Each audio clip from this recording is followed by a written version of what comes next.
Okay, so what we're going to do today is essentially see a code implementation with Spectral with some graph neural networks. And then let me actually do a reminder of some things in Spectral before we go into the code. So I'm going to open it here. So we have it.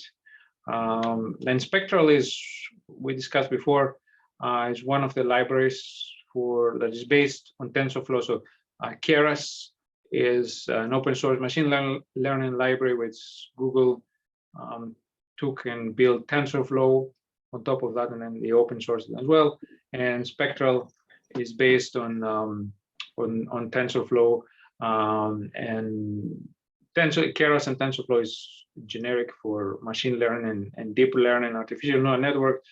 Spectral is also artificial neural networks, but specifically for graph data, which, as we were talking all the way back to the beginning of the semester, is very important data structure and data formatting by informatics. That's why we're focusing on that. But there's also other deep learning libraries for graph data, like for example the PyTorch geometric is one, but this is based on PyTorch. So PyTorch is the corresponding to Keras for machine learning. So it's Keras and PyTorch, the two big players. And then Spectral is based on TensorFlow. PyTorch geometric is based on PyTorch, right? So it's the PyTorch geometric. There's another one which is called the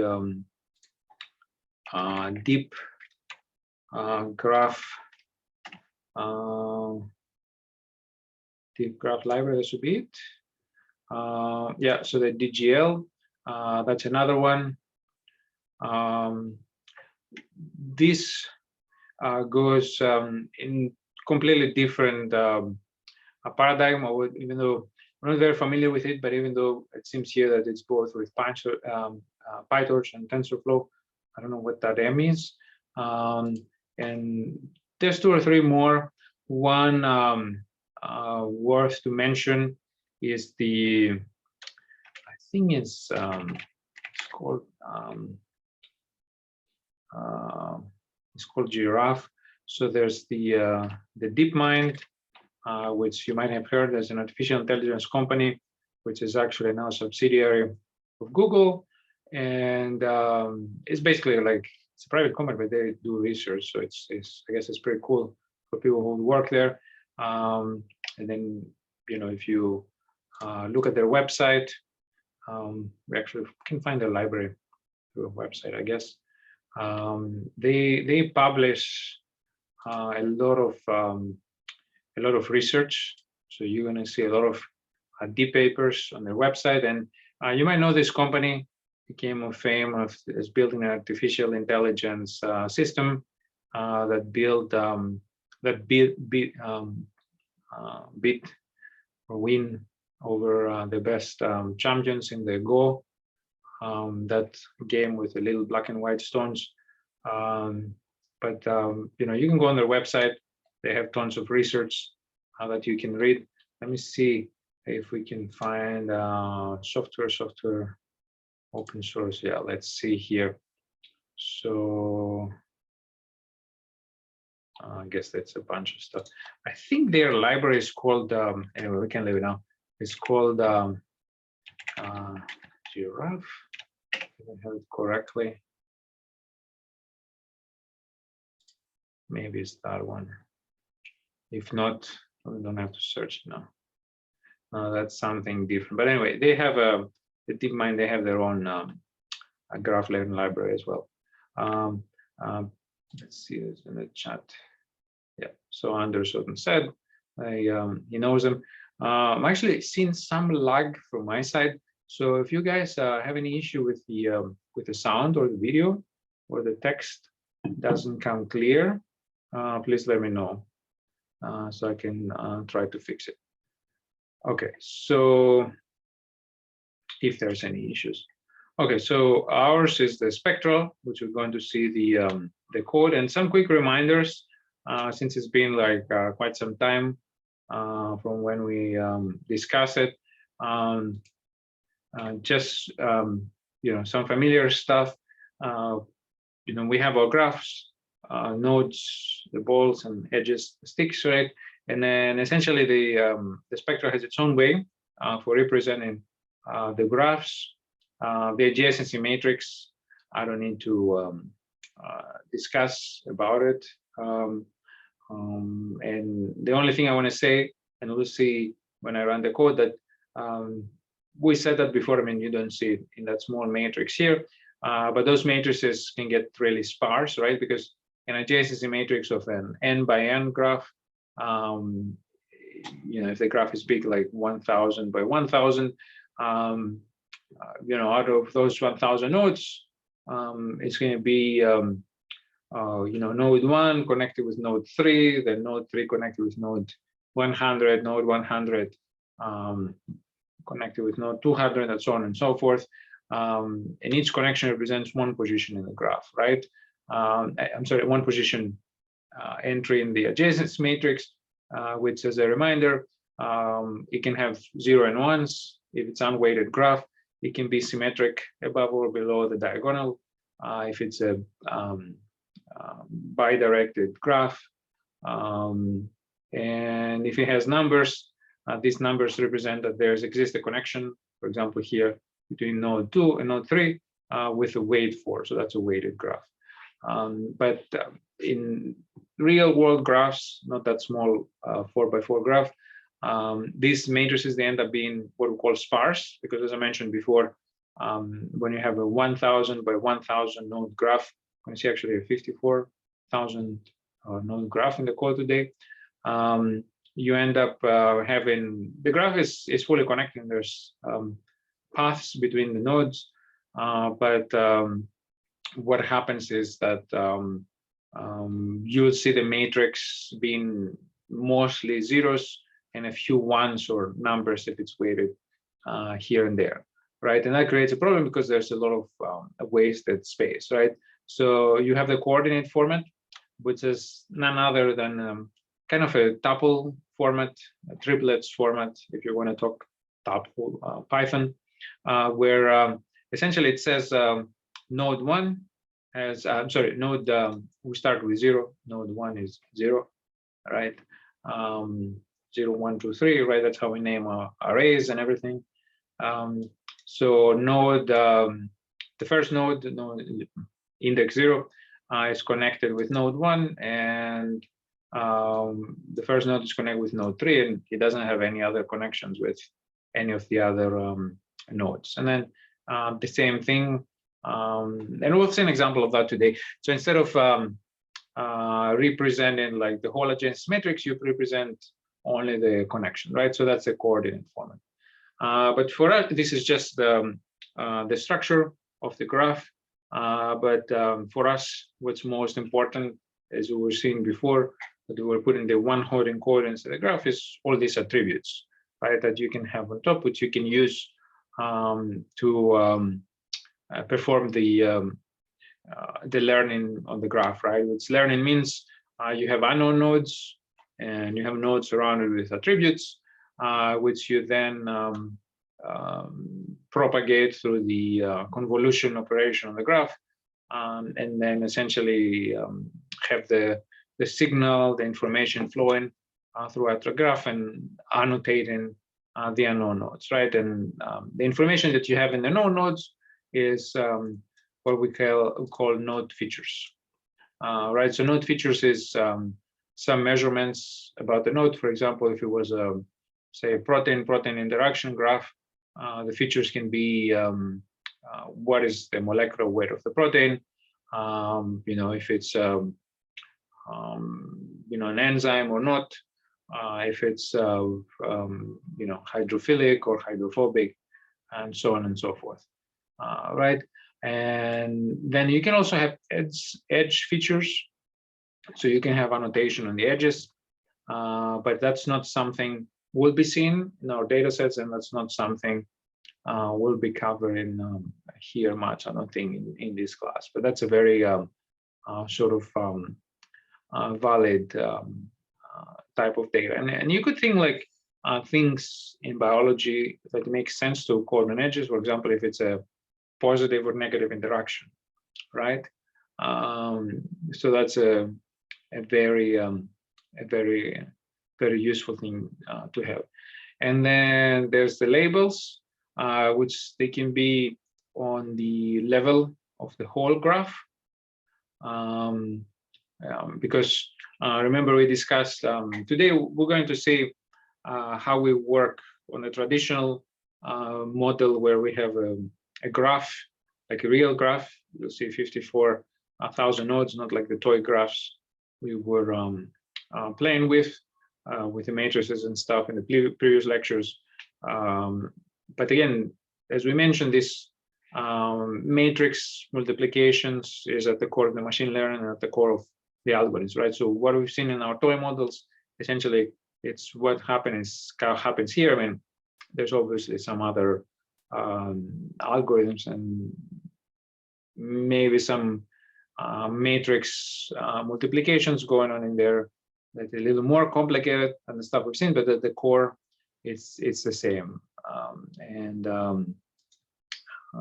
you know, just to give you an idea, where is the this one? That's the one where we work in. I guess the spectral should have it, the formula in the layer, right? So where's the keep? Yeah, there we are. Yeah, so that's what's happening at the core, which we've seen already, right? So we're going to have a huge graph, 54,000 nodes and some chains, and we're going to be running an information or signal propagation into it based on this formula, which we've seen before, right? And the crowd of the tasks is taken care of by spectral with some nice data structures and functions built around that. And you know, that's the purpose of using a programming library, right? For the programming library for a specific task, right? Like you use, say, pandas or NumPy for handling tabular data or numerical data or numerical computations or complex data structures. You use that the spectral for graph neural networks, right? Or the TensorFlow, which essentially TensorFlow is, which comes from Keras, is a library for doing tensor multiplications at its core. And remember, we mentioned tensors is essentially multidimensional matrices, right? And actually, the spectral is based a lot on NumPy as well. So all this stuff here in the backend. So the spectral gives you the option, as we mentioned, you have the node features, the edge features, labels, and all that stuff is stored in NumPy data structures in the backend, which spectral wraps and uses in its methods, right? But again, we'll be doing classification of nodes within a single graph. But you can also have many different graphs. And I think we've seen an example. We did a session where we're exploring some of the data sets in spectral, and we printed some which we saw that we had multiple graphs in the data set we picked up. We're going to revisit that if we have time today or next time. But I'm positive we did in the previous lecture. But the thing is that if you remember our discussion, basically what you have, for example, you could represent a protein molecule as a graph. So essentially, a protein molecule, the nodes would be the individual amino acids, and the links between the amino acids. I mean, the amino acid sequence. You all know that it's you know, a linear sequence. You know, one amino acid after the other. So that would be like one linkage you do, but also it folds right? So you have a secondary, tertiary structure, and that happens because you know, the amino acids are in the line. So then you have interactions of one amino acid here with one amino acid here, and that folds the protein, right? So you would put another node here, and there's a lot of these kind of interactions. And then the linear protein amino acids being next to each other, it essentially folds in a tangle, and that's the 3D structure of the protein, right? So all these molecular interactions you represent as links, and nodes as your amino acids, edges as your links, and there's your graph, right? So you can have a collection of proteins which you represent as graphs, and some attributes for each protein, and then you train a deep learning model, say, to predict. So you have a bunch of proteins which are, you know, recognize a virus or something, right?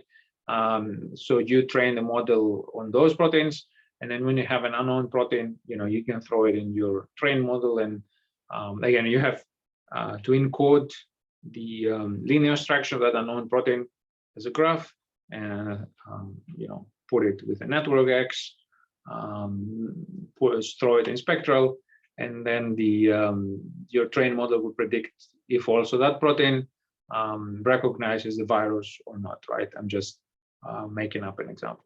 So you can do node prediction when you have a single graph, or you can have like multiple graphs, and essentially your attributes are at the level of the whole graph, and you train the models by using inputs instead of individual nodes, using many different graphs, and then you can predict at the level of graphs, right? And we can, maybe we'll do some of those algorithms, but definitely we'll see data sets of that kind of time, and I'll show you some today as well. Okay, so let me see if there's anything in the chat. No, I presume I'm coming. The sound is coming out well. Is there any questions before I go ahead regarding the topics I covered? I mean, the topics I discussed now. Okay, and this stuff here, you know, I suppose it's known because we covered the spectral already. So if there's no questions, we can go ahead. Of course, please interrupt me at any point.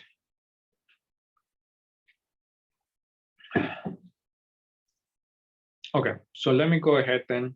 So here's the code. I'm connected. I will go ahead and start. You know, we have to start the library spectral because it's not part of the building stuff, the TensorFlow and everything else that it has. So it's downloading and installing. So it's done. Okay, perfect. All right, so here we do some imports, and again, this code I'm explaining is the one I posted. One example from the spectral, which actually had the citation data set. Remember, the spectral is in every programming library, TensorFlow and Python for that purpose. It's very generic, right? It's not only for bioinformatics. So this code was made to predict types of publications based on their citation. So essentially, if you see the original, and I modified this code and I annotated and I enhanced it, and we go over it. And that's supposed to be the link for that exact same Google Collaborator that you see here. It's on the Blackboard. But the original version of the code essentially was a citation graph, which is nodes or publications linked if we are one cites the other, undirected graph, and then the node attributes for each publication was keywords, same like the keywords we're doing in the annotation of the proteins. We're parsing out one hot encoded, parsed out with the word to vec that we were doing, and then the machine learning model gets trained, and the whole purpose is, and also, so you have so you have two things much in each node, which we're going to see today. So you have the node, what we call features, excuse me, or attributes, which is essentially like we were doing with the one hot encoding, and in our case it was it was protein annotations. In this case, they parse out the we mentioned that before as well. They parse out the text from the paper, and then they keep the most frequent words. I think they keep about 1,500 words per paper. So that's the one hot encoded vector, quite a big vector that characterizes each paper, right? So that's the node features or node attributes, however you want to call it. Features is a more official term. And then you have node labels, which is what type of node is, right? And that in that citation problem, which I think, again, I think we covered when we were exploring, I don't remember which lecture it is. I can, if somebody remembers from the previous materials in Blackboard, please let us know, but I can go and tell you specifically which lecture it was if you want to watch the pre-recorded material. Just as a reminder, so the node attributes, I think was I don't know, like 7 or 8 or something, and basically was what type of paper it is, right? If it's a graph theory paper, or if it's because this collection was computer science papers, it was a corpus of computer science papers. If it was a graph theory paper, or if it was you know, sorting algorithms paper or something like that. I'm just making up labels now. You can go see it. So it was 7 or 8 labels. So the whole purpose was you have the graph, which you have the connections, which paper cites which. Then you have the unknown papers. So you have the known papers with their annotations. There's 1,500 most common word papers. So that's the node features. And the node labels, which would be a single label per node, like 8 different labels to choose from, but a single label per node, which would be label, this is a graph theory paper, or another label, this is a search algorithms paper, and so on and so forth. And then you had the nodes with the unknown nodes, which they still have features because those nodes, you know, have parsed out their words, but then you run the graph algorithms and then the spectral algorithms, and you see that the unknown nodes, through this signal and information propagation in the graph, they eventually get a label with very high confidence, right? So based on the neighbors that cite this paper and the information on the labels of the neighbors and the structure of the graph, and running the convolutional graph algorithms and how the information flows there, then those papers get annotated as well and say like, okay, this unknown paper, now we know that it's also based on its citations, which is a structure of the graph and the information on the neighbors.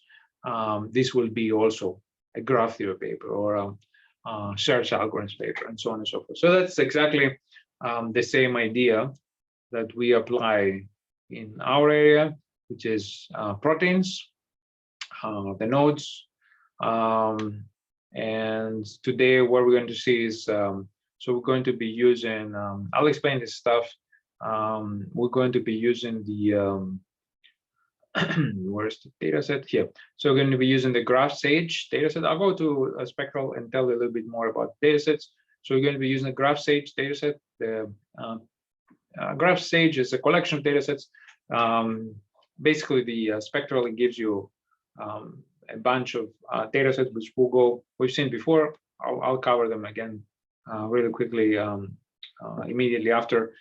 So we'll be seeing the graph stage, which is a protein-protein interaction data set with 54,000 and some change nodes, and each node represents a protein. The protein has attributes, as we'll see, similar to the one-hot encoded attributes you've seen before, basically coming from the annotations of the proteins. And this is a data set which is everything is pre-parsed for us, so we can use it. We don't need to parse out anything manually like we were doing before. And then each protein has some labels, which we don't need to discuss what it is, but there might be some. You're just going to see numbers here in the code, but it's some attributes, right? Whether this protein, it's in the cytoplasm or is in the nucleus, or it has this catalytic function, right? And then you're going to have the unknown nodes in the graph, which you go ahead and predict by running the convolution algorithm, right? Same idea, like I explained with the citation network before. The information will flow based on the neighboring proteins, what features they have, on what labels they have. Then the unknown proteins based on the neighbors, they will get a label too, and say that's also a protein that does catalysis or is in that cellular compartment, and so on and so forth. So that's exactly the same idea like the citation network. So basically, what I did in this code is that I went ahead and substituted the data set, and other than that, with some more details that I added for explanation, it's exactly the same model like the citation model. Okay, so any questions on that?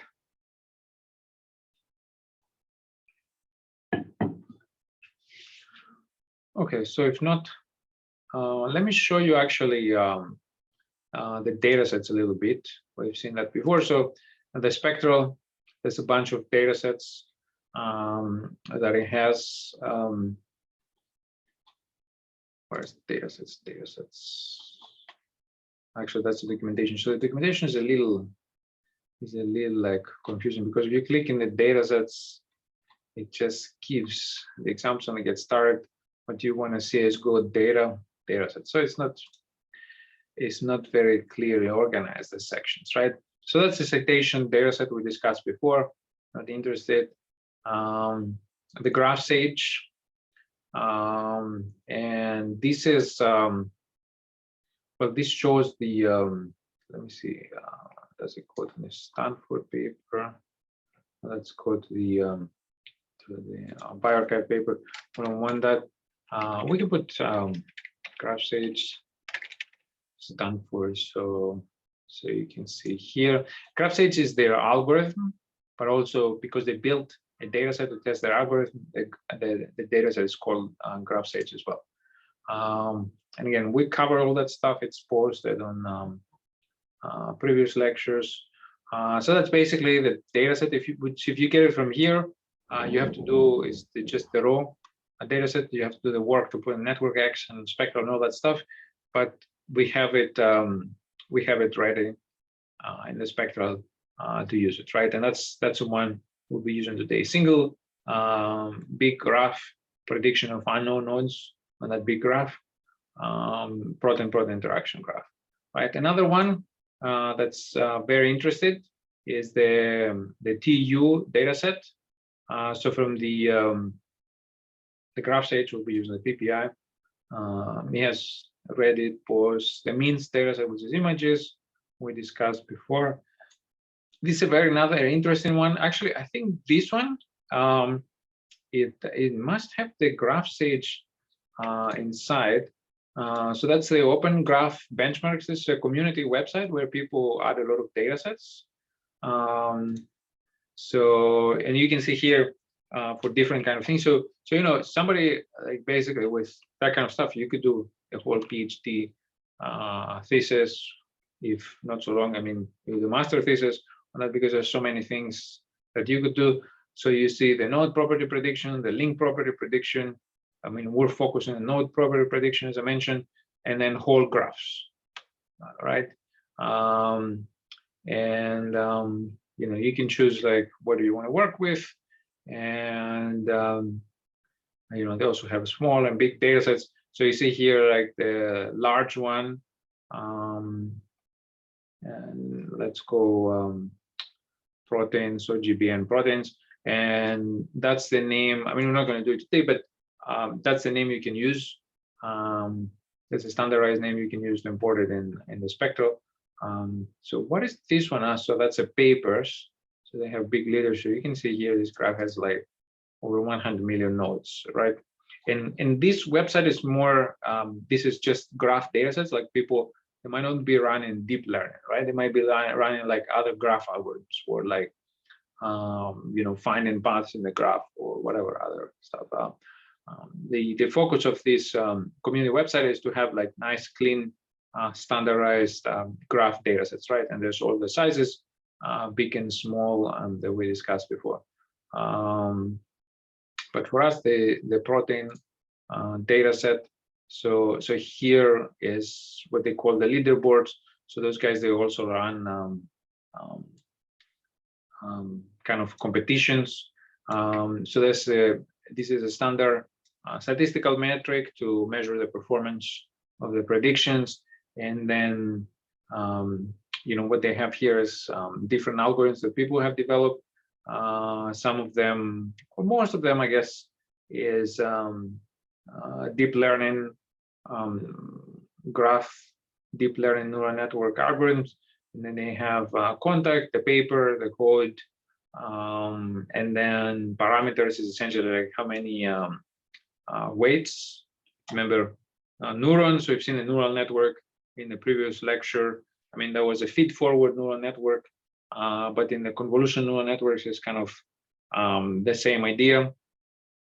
And one line from one neuron to the other. We're not talking graph lines now. We're talking information propagation between the neurons. And you know, we haven't talked because that's in more the graduate deep learning course, where we talk about the structure of the neural networks. He would just use the software that captures that. But we've seen a little bit of the structure in the previous homework, and we'll discuss how this computations work on the artificial neural networks in the discussion we had on the homework problem right before the spring break.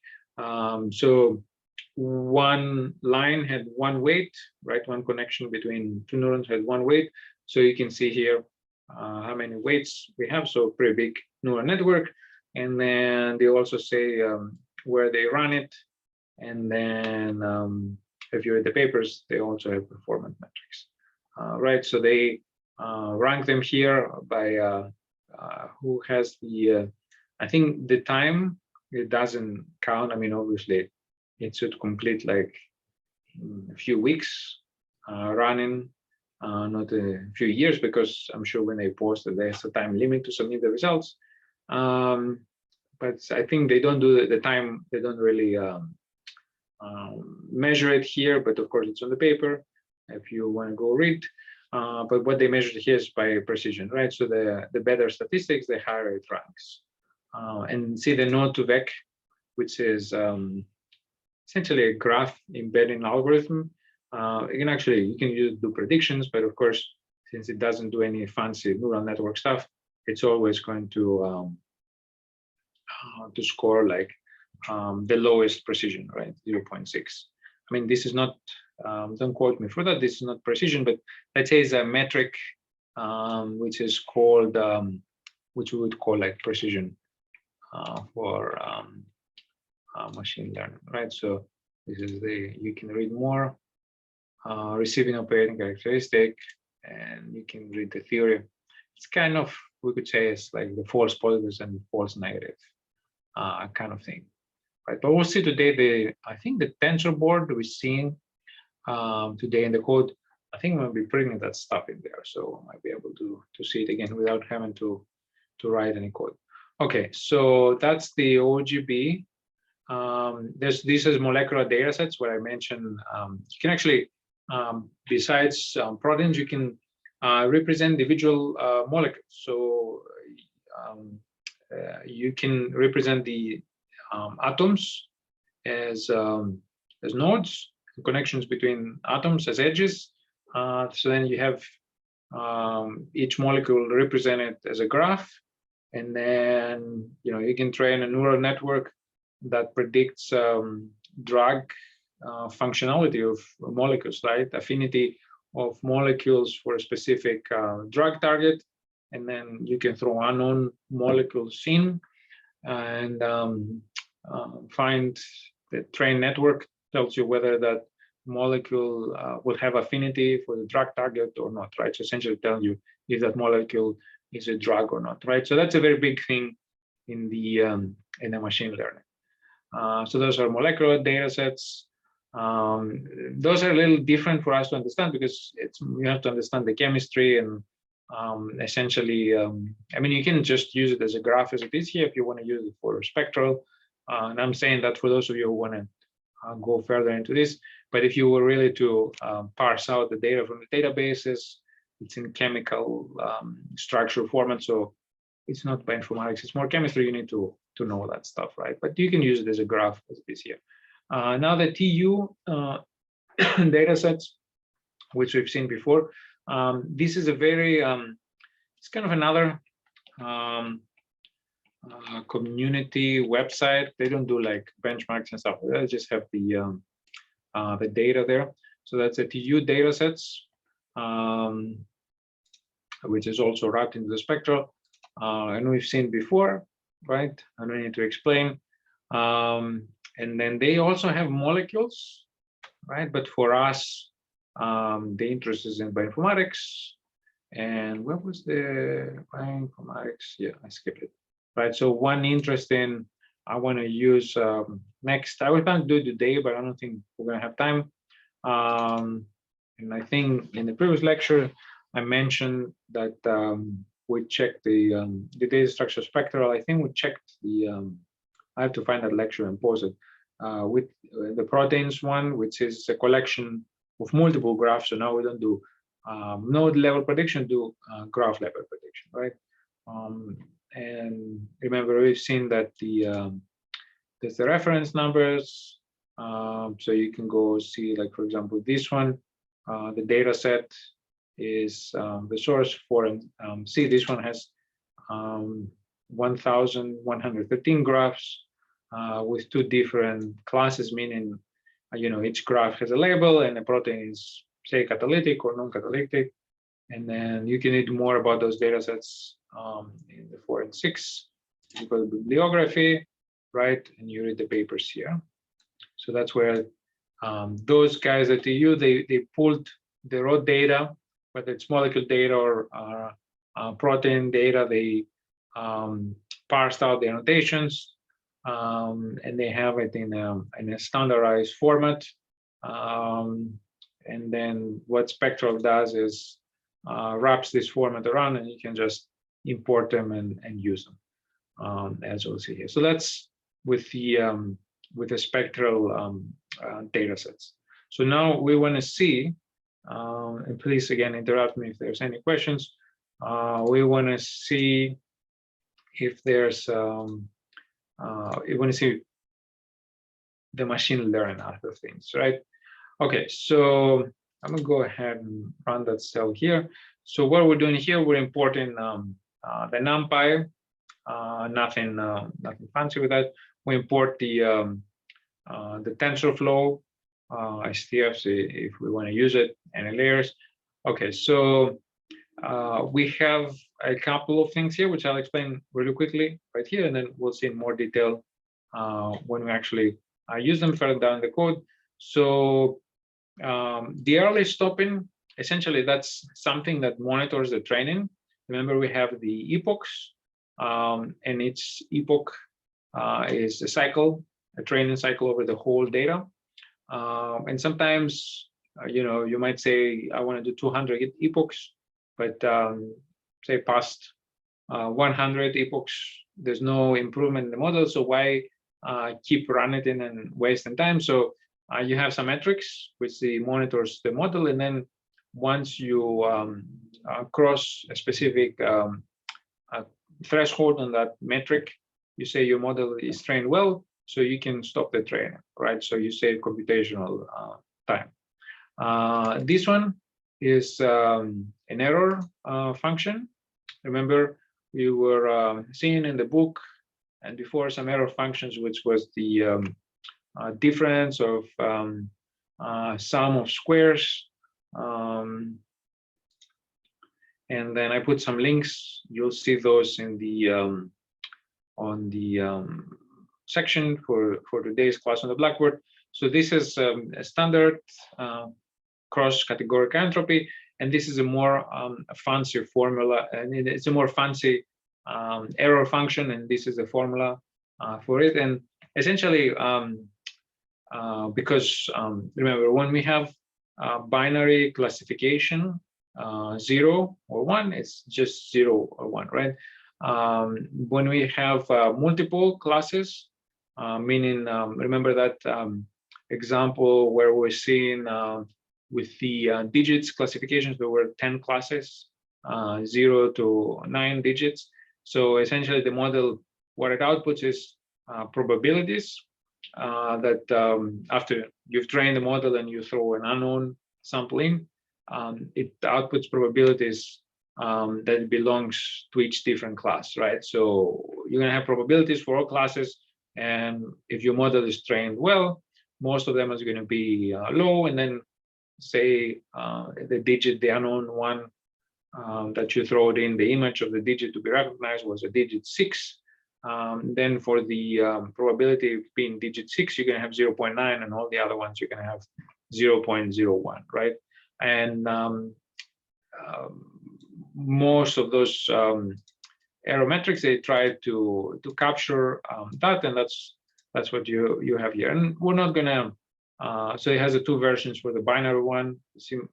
I mean, this seems like a more complicated formula because it's longer, but it's actually a simpler one. And this is the multi-class, more than 2, more than binary, multi-class classification problem. And again, for someone who wants to really understand the stuff, you can read up on it. But for us, the definition, how it predicts the class probabilities, it's more than enough. And here's the formula if you want to read the math, but with the definition how it outputs the probabilities for the classes. That's all we need to know for now.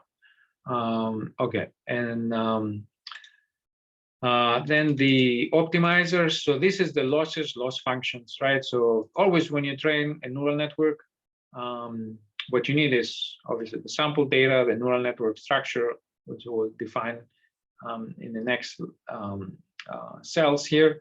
And then you need the loss function, which shows you when you do the training, how different is the real ones from the ones that the model outputs. And then as your model gets through the epochs better and better trained, this loss, it's going to be reduced. And then you say, okay, actually reach some point, my model is well trained. And then you can monitor the training with the early stopping. And then if you reach that point earlier than completing all your epochs, I mean, here you see the epochs when we run the training, they go pretty fast, but when you have a tens of thousands of input samples and huge graphs and networks, each epoch might take like 20 hours to complete or something, right? So that's what you're trying to avoid. So yeah, so as you train the model, it gets improved, and the loss is the metric which you monitor the improvement. The loss should be reduced. And remember, we talked about like the whole, essentially what you train is the weights, right? So you have the feed forward process, and then you start with some, say, random weights, and then you see at the first pass what is the loss, and then you need to have a way to basically adjust the weights based on the loss, right? If you go in one direction, take the weights like in the opposite direction to counter it and reduce the loss, right? And we talked about the process, which again we're going to use as a black box now, called the back propagation. So the back propagation is, remember the diagram in the slides where it shows like feed forward training, calculate all the sums and the activation functions, and then is the output, compare with the loss, compare the output with the true one, and then based on the difference, how much is the loss, then do the back propagation, adjust the weights, and then repeat the whole process, right? So the back propagation process, so it is a gradient descent process, essentially is an optimization algorithm. So it just tries to find, let's say, simplest way to say is a minimum, minimize the errors, right? So that's the optimizer, and there's many different optimizers to choose from. One is the Adam, so the cross entropy, and the Adam is the most common ones. And then, yeah, if you more, let me see, do I have the links here so I don't have to search again? Okay, so I put the so I put the links here since we use it, so you can go see some more information here. Let me open the other one too for the loss. So this is the Keras losses here, right? So here, for example, you can see under the optimizers, there's many different ones that you can choose, and then each optimizer has different parameters, and we'll be using mostly the default ones.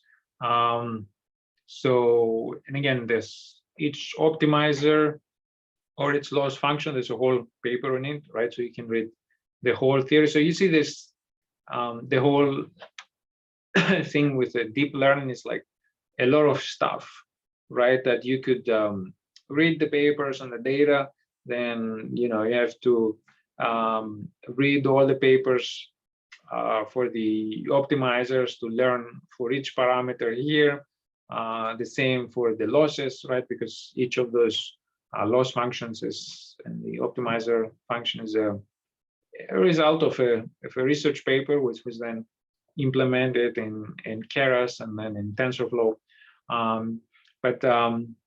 To be honest with you, if you just for basic problems, in applied problems, if you just say you want to build a model and classify some data, unless you're doing the research and PhD on it, just using the standard optimizers, or just plugging in a couple of optimizers and loss functions, and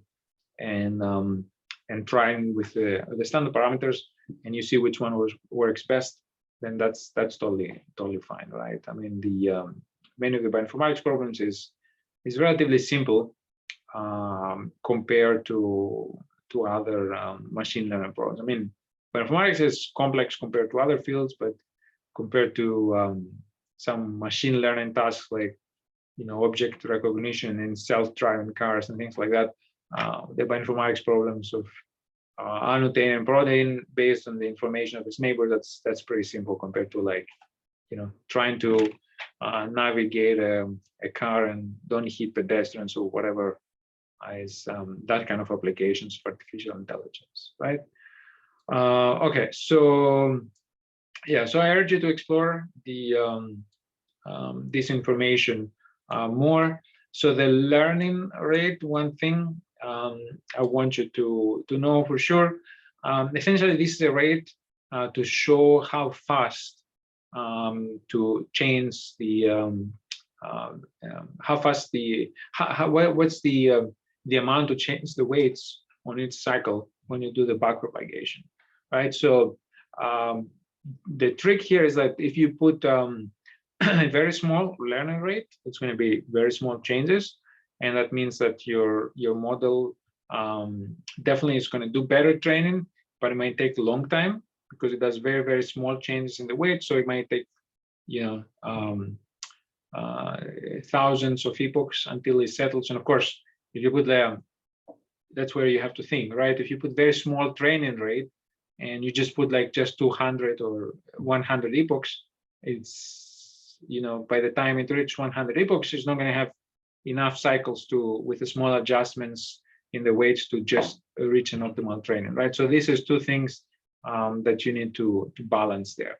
Now, on the other hand, if you have a big learning rate, 0.1 or 1, which means like it's going to make big adjustments in the weights on each backpropagation, that might lead you to basically getting a very bad training model. And you can always see that in the training metrics in the end. And the reason for that is when you do big changes, it's kind of like bouncing around and missing the mark, if you will, right? So your weights is going to be going all over the place, and then it's first going up, then going down here and there, and then it's never going to reach the ideal. I mean, you never reach the ideal weights, but as close to the ideal as possible, right? So this is one important parameter. There's a lot of experimentation there, but again, you just use the standard optimizer, and a decent learning rate. What it has here is pretty decent. A good number of epochs, 200, 300, 500 epochs, and of course, how long an epoch takes to complete depends how big your input data set is, because we said each epoch, it goes through a whole all data in the data set, and then again in the second epoch the whole data set again, and so on and so forth. So we have big data set. One epoch is going to be very big. So this is another factor to consider too, right? If you have a small data set, doesn't matter. You put a smaller learning rate, so it does small jobs and a big number of epochs.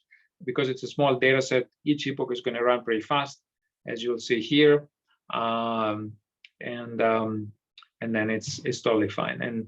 And the small is something that's relative, again, because this free Google Colab, as you're going to see, with a graph of 54,000 nodes,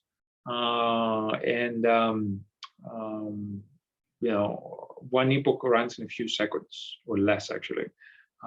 So it sounds like a big data set, but in the context of machine learning, it's not really a big data set, right? When I say dealing with big data sets, we're talking about when you say mining tweets or whatever, right? Tens of millions or billions of tweets, right? To do some data mining there to discover patterns or market data or whatever. All right. Again, bioinformatics is kind of drop in the ocean in the whole machine learning, artificial intelligence field. Okay, so that's the stuff from TensorFlow, which is the typical machine learning things that we discussed up to this point, right? Because spectral is machine learning on graphs, right? And underneath it is the TensorFlow. And now we get into the spectral stuff, which is a couple of things here. One is the loader, essentially that loads the data, and what it does, it doesn't basically, because remember TensorFlow, which is underneath everything, is just tensor matrices, right? So what spectral, a lot of the things do, not only spectral, the PyTorch, geometric, and all the other stuff I showed you before. A lot of the things that I do is essentially map the graph data correctly to these tensors, and then TensorFlow picks up the tensors and does these matrix multiplications that we've seen as an underlying operations in the machine learning, right? So that's what this single loader does, and as the name says, and you can go see it. Where's the loaders right here? So that's something for you to read. It's for data which has a single graph, right? So we do node level prediction unknown nodes within a single graph, right? So we use a single loader.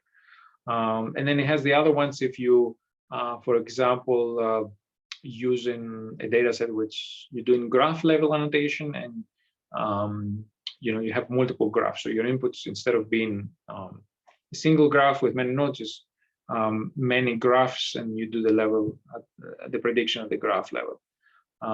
So yeah, so we're not going to read it now, but you can see the different loaders it has, and essentially all that stuff is to map the graph structure. So essentially, the spectral, the nice thing that it has is it has all these links to those graph databases, the 2U dataset, the OGB that we've seen before, and it has objects, which we'll see right before the break, to just pull the data right here. I mean, you've seen it in the code before, right? So that's the graph sage object, which see, we imported from Spectral here. That's the TU dataset, which I don't think we have time today, but is a graph sage, and it gives you those objects. You import the data, and then it has the loader functions where it gets those graph data and puts them in tensors, and then gives the tensors to the TensorFlow, and the whole neural networks computation happens. Of course, you need to also specify the structure of the neural networks, and we've seen before the just the plain vanilla neural networks, the fully connected, how we call them, which they have just the neurons, and each neuron is fully connected to each other.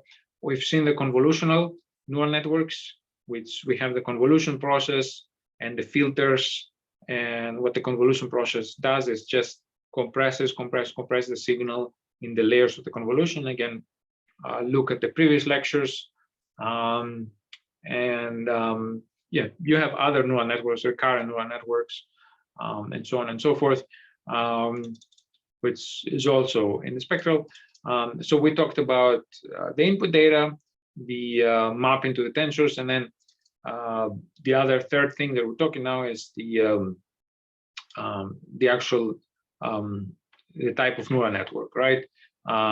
So here is a graph convolutional neural network, that's a GCGN, and it has many different ones. So that's like, the terminology is a little here and there, right? I say networks, they say models.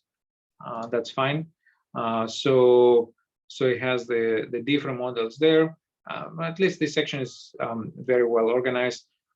So our standard one, which we're going to see in, again, for most 95% of the purposes for classifying bioinformatics data, this one should work. Of course, somebody who wants to go like really deep to the research for that and do a PhD or master's or whatever, you would explore the other ones too. So it has a very well organized here. This is the GCGN, the KIP and Wellen. You can read the paper, but as I showed you before, let me go get it as a layer, and I explain what's the difference between layers and models. So here, let me get the GCGN convolutional network. Again, you see the same paper, Kipf and Wellen. The one we'll see in the class, and the one that's going to cover 90% of your bioinformatics tasks in a practical setting, in a research setting, you might go different. So that's the thing we explained, and we did it manually in Python, right? I mean, manually to kind of do this real graph data, it would be kind of difficult. You could do it, but it's better to use it as it is here, pre-packaged and everything, because it integrates with the data objects that it pulls from the database, and also the rest of the TensorFlow stuff, right? So you'll see the same thing. It's in the spectral is also as a layer or as a model to use. So the model, the difference between the model and the layer is like that the layer you can mix and match them together. So remember when we were doing the convolutional neural networks, you had different convolutional layers, right? You had one which it had this size of the sliding window and this type of steps and skipping or whatever, and then introduce that size. So it was a max pooling. And then after that, it was a max pooling layer. So it was a convolutional layer, a max pooling layer, then another convolutional layer. And I mean, the standard in the convolutional neural networks was that you combine a convolution with a max pooling, convolution, max pooling, a few pairs of those, and then in the end, a fully connected layer, right? So when you have them as a single layers, that it's you can have this one as a single layer from that paper that I just showed you before under the layers here in the spectral, but you can have it in spectral as a model, which is everything together. So you don't need to worry, like stacking up layers or whatever. You just use it as a model, right? And that's the way I would suggest for you to use, right? And that's how we have it in the code. And then you can read more the information here. What are the inputs? Are the outputs? I mean, I have it in the code, but of course, if we do the homework or you were to use it for your own research and practice, then you will need to read that, like as every other Python code documentation, right? What are the inputs? If there's a bug, to try to figure out what went wrong, and so on and so forth. Okay, so we imported like the standard TensorFlow stuff. We imported the loaders. We imported the model, the graph convolution that we're going to use.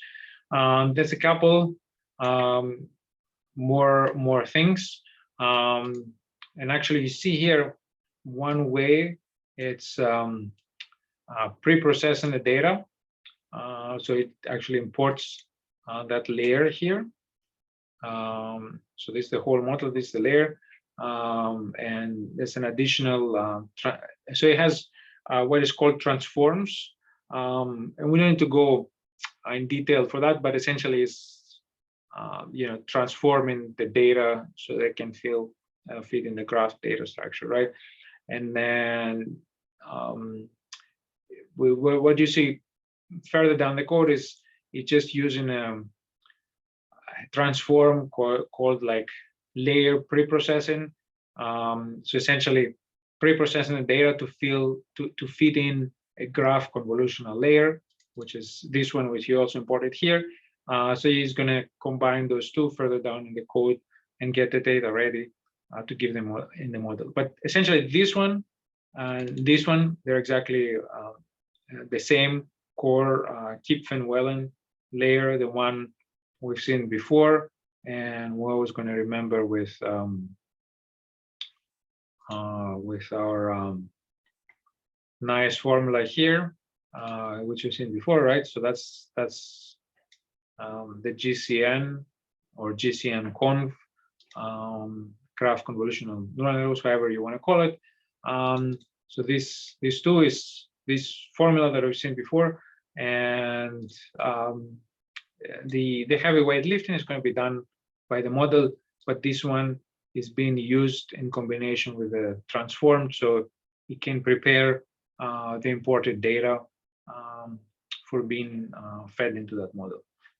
And this is our data sets that we mentioned before, and then it just adds a variable for some as a constant here. The learning rate, 0.001, good learning rate, not too big, not too small.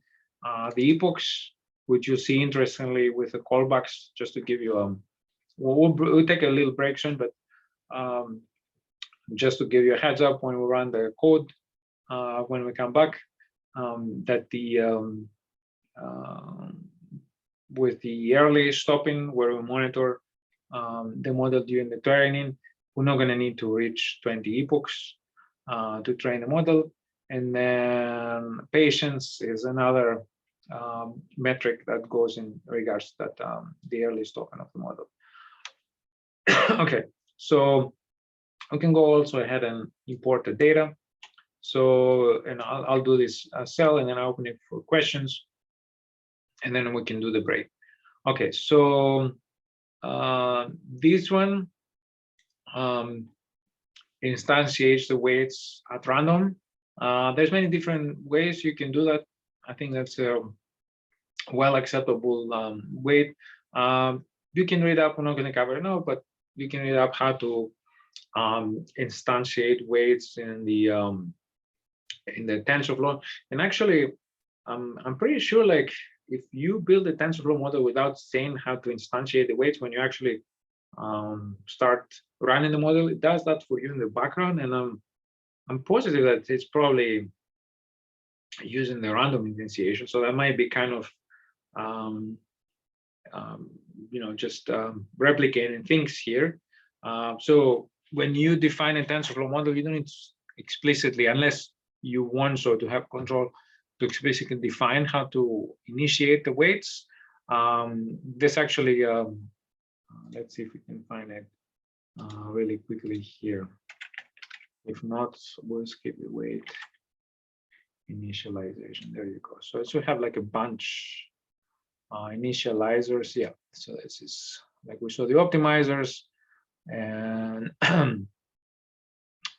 yeah, so it has a bunch of, like we saw the optimizers and the error functions. It has a bunch of initializers, right? So essentially this one, you can think of it as statistical distributions, right, where it takes the data. So you would, I guess, try to learn a little bit more of the background of each, and based on the problem you have, you choose the right one. One of those, we're not going to see it now, it should be like the default if you don't specify anything, that it does the initialization. But of course, you can specify one that you want and do the weight initialization this way. And of course, maybe I should ask you this question as well. What do you think would be the effect of the weight initialization in our model, like from a practical point of view? What if we use like and give you a hint to the question? What if we used we did the research and you use the weight initialization function or distribution, however you want to call this, and we picked the right one and we got the weights as close to the ideal weights as possible? What effect would that have? Can somebody think about it? Whatever. Go ahead. Sorry, I overlapped there. Go ahead. Would that reduce the number of epochs needed to train the model? Yeah, exactly. So the closer you start to the ideal weights, the less training you have to do, right? So for big problems, big data set, that makes sense, right? Because if you start totally random, you have to do a lot of adjustments until you get to the ideal ones or close to the ideal ones. So that's going to take a lot of time, right? So you're just wasting time. So that's where you would have value to do that. But in our case, again, we're doing something one level up from what we did before, but still it's not research months of full-time research level type of problem. Here is still kind of a toy example, right? But of course, you get a lot of learning out of it. So yeah, so this is the weight initialization, and then let's import the data set. So we do the graph stage, and you see here what I mentioned as the transformation. So you see, like, it's using the layer preprocessing transformer, and it says I'm going to feed it to a model or a layer, which is going to be the Kipfen-Wellen, the graph convolutional neural network. So do that transformation. So essentially it pulls the data set. So I get the graph stage, the PPI data sets from the graph stage, and I do this transformation, and all is ready on my data set object, which I can use to fit in the model, and we'll do the training, and we'll see how the model works. And before that, we'll also see a little bit as a reminder what is in this data set and how it's structured. I mean, we've seen some of that before, but we'll see it again. But before we do that, let's take our break. And since we're here, a few minutes, questions on what we discussed so far. Yeah, I have a question. Yeah, go ahead. Once you've trained the model, I assume it's possible to save that training and use it in the future. Yeah, but so if you get another set, can you use that new set with the training or with the trained? yeah, that's a very good question. So essentially, if you're asking if you collect more data to retrain the model. Well, do you need to retrain it, or can you just use, the training that you've done to classify the new data that you have? Okay, so that's very good topic. So let's take 5 minutes to discuss it, right? Because that's very important point.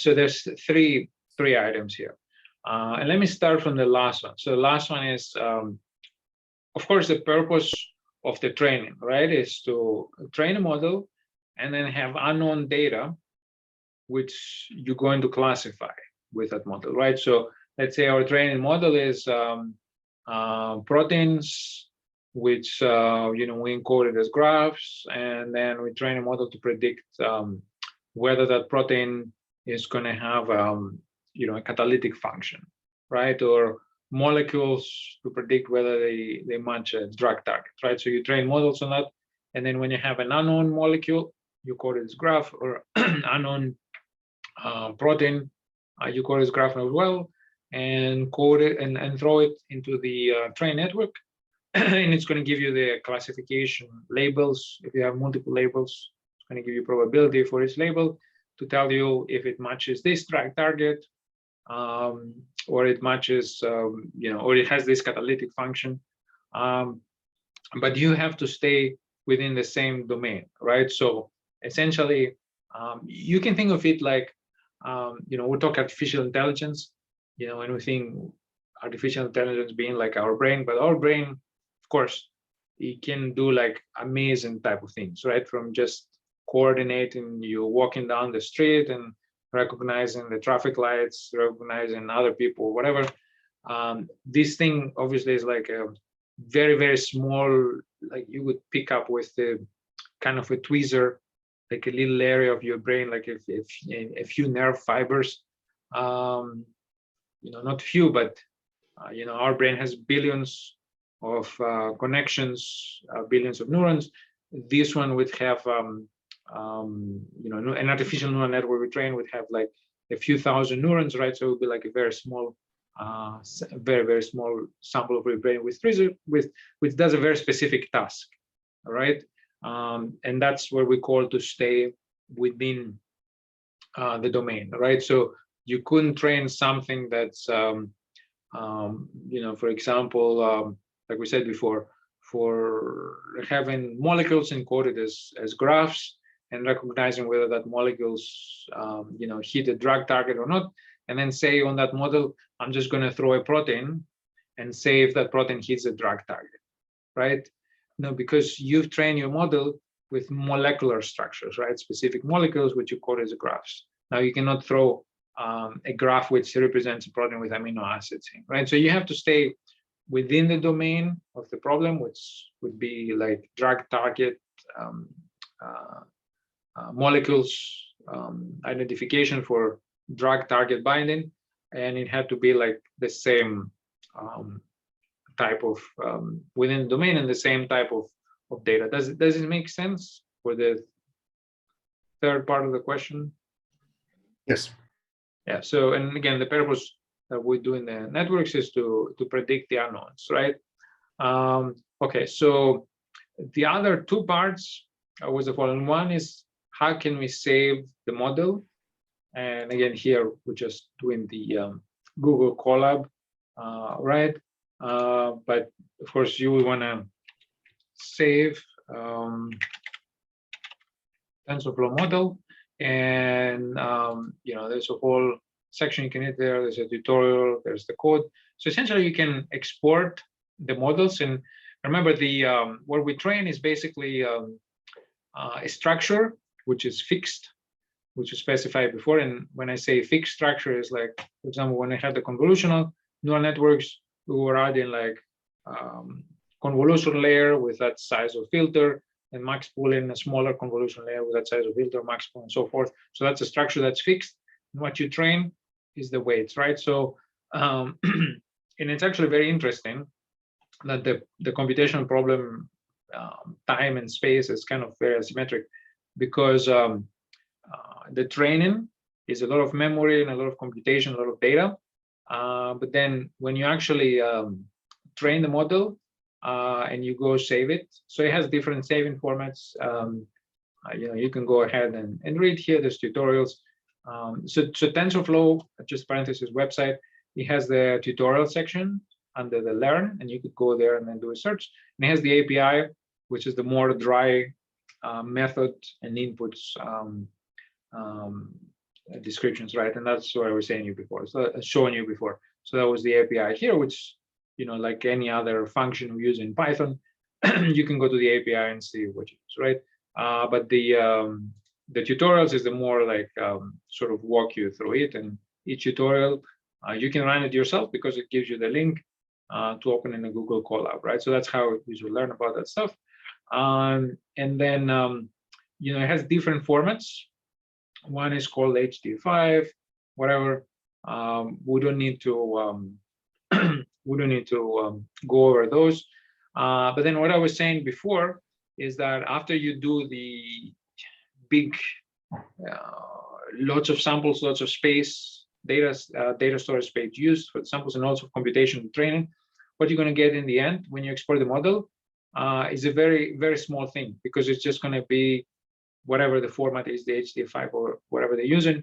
It's just going to be the structure of the network and the weights that the model has settled in after the training on that structure, right?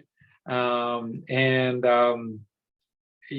are like small in the sense of a few megabytes. And then after you save it in that format, and we're not gonna, if you guys really want to see it, you can tell me, I can prepare it for one of the next lectures. But then after you have a saved model, a trained model with weights, either in the Google Colab or the command line or whatever, you can say you can load. So I don't remember what's the method, but there's methods. I guess this one, load weights, or load. It should be one which says, if I remember the top of my head, yeah, it should be the method load model. So essentially, you just load it like that. You just point like, so see, now we went from the tutorial back to the API.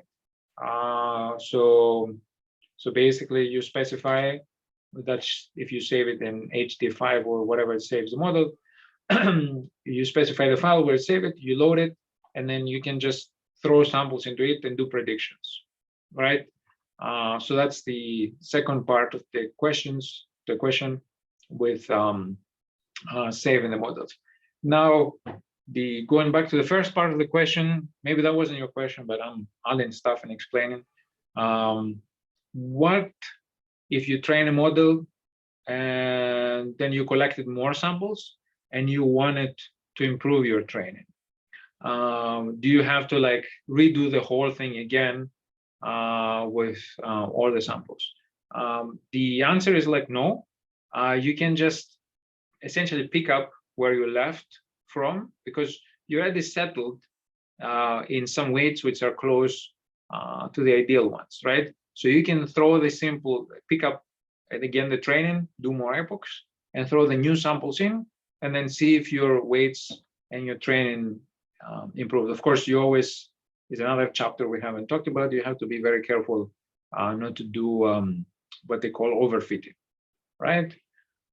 So that's what you can do. And I think this is through the load model that you load it, and then you just throw the samples in. I don't think we'll cover that. that let's see how we can find it, but I think it's interesting to show it to you.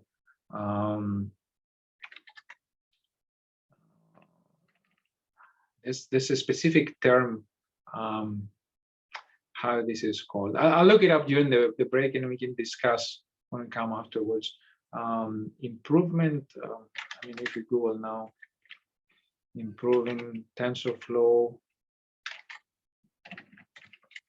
This is built within the TensorFlow train models, model optimization, custom training. The specific term how this is called, to pick up an existing model and add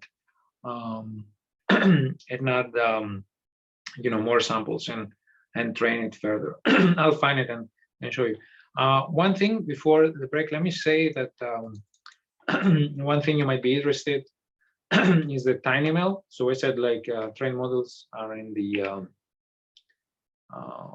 size of megabytes. So you might, well, this one, let's see. I think the best is TensorFlow Edge, TensorFlow Lite. Yeah, so this one is for mobile and edge devices. Edge devices meaning like you have like a Raspberry Pi or Arduino microcontroller, and you know, with a little camera on it, and then you train an image recognition model, and you see, like, if you search the web, there's like tons of stuff there, like the maker community and people doing that as a hobby or as a small business, whatever, training image recognition models. You know, there's, you know, the maker stuff where they do like fun stuff, right? They train like with pictures of their cat, and then a TensorFlow model, and then they put it on the Raspberry Pi, and then it can recognize, you know, by getting the image from the camera which cat walked by and stuff like that. So of course there's more serious applications with that, of course, mobile, where you can put like the pre-trained models with TensorFlow Edge or TinyML, how they call it. Yeah, essentially low power, small computing environments, right? So that's another application to keep in mind. And, you know, that could say have, for those of you, like, you're looking for ideas, things to develop, we can have applications in bioinformatics. You can develop like something with open source hardware, Raspberry Pi, Arduino, and things like that, and TensorFlow model, which you can use this cheap hardware in the lab to, you know, read images of gels or whatever and recognize, you know, like when you run a Southern blot gel or DNA electrophoresis gel, to recognize what size of fragment you have and things like that. So there's many things you can do. And then another thing, since we're at it, those models, again, it's just a structural model and the weights. So there's a TensorFlow JS, which is JavaScript, which is you know, what we use in web applications. So essentially, you can convert the heavyweight pre-trained Python machine learning models to JavaScript. And JavaScript, some of you might know, is very connected with JSON, the JavaScript object notation. So essentially, the model format they export is JSON. So you can, let's see, do they have a demo? Let's see a demo here, right? So you can see applications, like pure web applications that run inside the web browser. And then, where is that? Is the, let's see some applications they have. So they have pre-trained, the heavyweight trained in Python, they export it in JavaScript. And then I guess that's not a good example. They have some recognition just as a web application, which uses your web camera, and it's running purely within the web browser. Yeah, maybe this one is good. I think that's the one I wanted to show, which basically tracks the movements, right? Real time. So you just move, and then it just tracks where the arms are going and things like that. So this one was trained with static images of dancers or whatever, and then the heavyweight training was done in a decent computer with Python, and then it was converted. Actually, the TensorFlow GS, it has utilities to convert from Python to JavaScript, and then the model becomes in JavaScript JSON object notation, and then it can be used in a web application that runs inside the browser and do like this cool stuff as a web application, right? So it kind of goes into the web and the mobile and all those things, right? So that's another thing you should go ahead and explore and read. And I think this one could also have applications for bioinformatics, right? Like somebody could do some work where you train some the models we're discussing for protein prediction, and you just deploy it as a web application and publish it, right? And the community can use it. So there's tons of things you can do for people who want to go into this field and do research and applications. Okay, so I think let's take a 10-minute overdue break, and then when we come back, we'll wrap up and continue this code. Okay, and think of any questions you might have during the break. Okay, so I'll see you in 10 minutes at 11:50, 51, 52.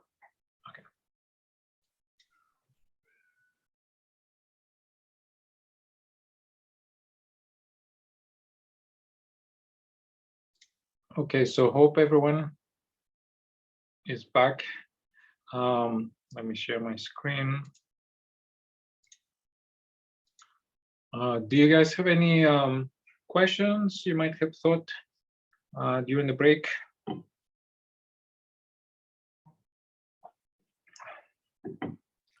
Yeah, I've got a question, referring back to what we were talking about before about saving your model. So does that mean that there are models out there that you can just download, that have been trained with cats, and you can just load it in? And yeah, I don't know why I want to classify cats, but that's actually, it's a typical example. There's so much stuff out there. Yeah, so that's a very good question. Model repository.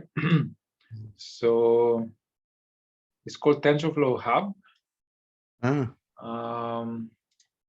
Let's say it actually has models and data sets. Let's see. Models and data sets, tools, libraries, and extensions.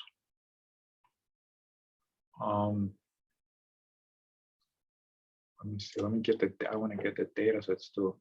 Yeah. So TensorFlow Hub, Model Garden. And see, there's some pre-trained ones with model TensorFlow JS. So it's thing. Somebody might be like, you might not be interested in the stuff we're doing here, and you want to become a web developer, but you want to have machine learning models. So see hand pose, like the one we're thinking about, the dancing pose before. Mobile net is actually images, and that's all of them already converted to TensorFlow JS. TensorFlow Hub has Python models. So like we import the data sets in Spectral, import it as Hub, and then see model Hub keras layer, and then specify the model. And it has tutorials how you can import them, and then you can search all the models, right? So you say you want to do text. Let's search actually for cats, since you asked. No, unfortunately, it's not for cats, but let's see, like images. And it has different tags you can add, and then see those ones are TensorFlow Lite already, which you can, the TensorFlow Lite you could use to put like in a cell phone app, because they're very, very small models, or those microcontrollers, single port computers. that we mentioned before. And then you can go. Sorry, would cats be a sub? If you go back up a little bit, there were images. Yeah, so is that, This one, you mean? yeah, would cats be a subcategory of that, or? No, I think it's one of those boxes that has a single model. And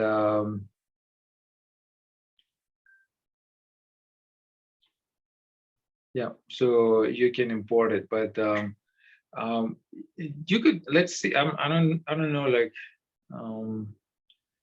the information for that. What I mean, what kind of images it has inside.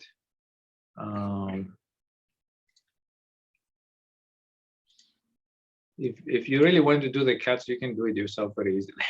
I can tell you that. And it's actually some tutorials. If you look as part of the tutorials, the TensorFlow tutorials, like we discussed the API in the tutorials, they have some which they have a collection of images, and they I think there's one tutorial that that is for like breeds of dogs, TensorFlow. So you could try that tutorial dog. So you could yeah, this is some other stuff, image classification. Let's see. Okay, this is flowers, but I'm sure that dogs is somewhere in here, right? So, and you can open and Colab and play around. And I mean, obviously, it's not related to informatics, but you could try to extrapolate that. Like if you have time, you could do yourself a summer project where you remember the other side we discussed the Kaggle, which has data sets, so you could see if it has like some lung X-ray,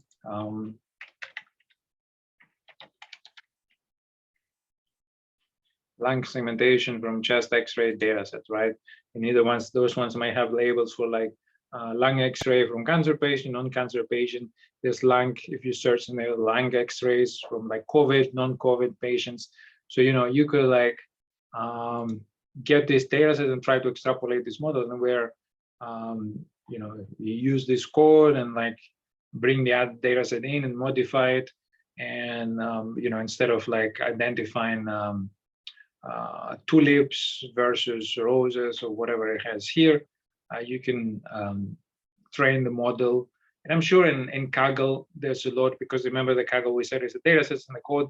So I'm sure there's a lot of codes that do that. So you could search there as well, but you could do it as an exercise yourself to make a model that predicts based on the image if it's cancer or not cancer, instead of doing flowers, right? So always, if you are to explore stuff, do some useful stuff. Yeah, so the TensorFlow Hub has pre-trained models which you can download. I mean, there's some documentation, obviously, how to use it and everything, and how to import it with the tutorials. You can search the list of models that we've seen here. And then the other thing, maybe it should be in the tutorials. Yeah, okay, so this is the word I was looking. So this is a representational or neural transfer. So that's the style transfer.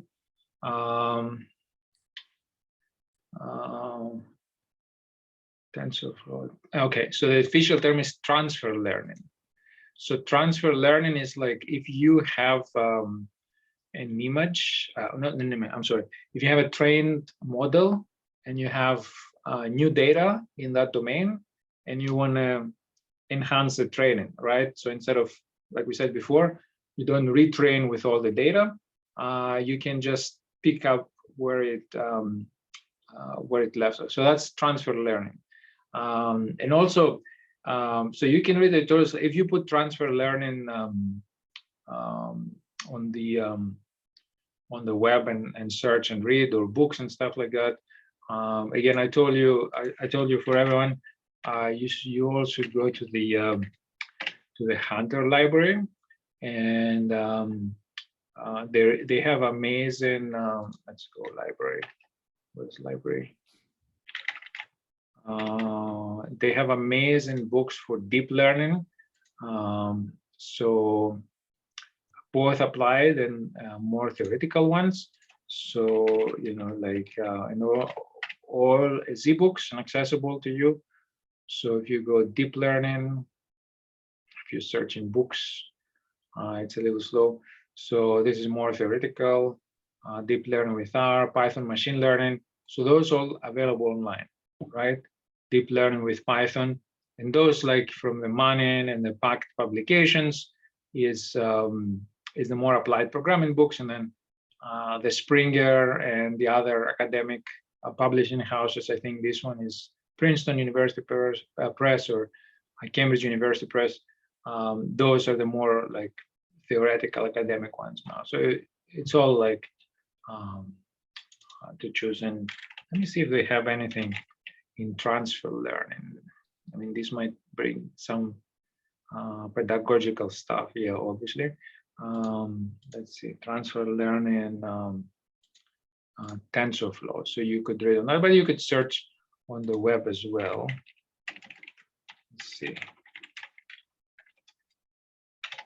Let's see if that brings any hits of any online books.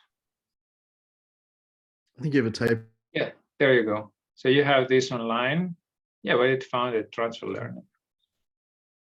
Yeah, so you could read the whole topic here, which also is a research on its own, because it's not only having a trained model with lung cancer X-rays and having more X-rays annotated by doctors, and you want to throw them also and improve your model.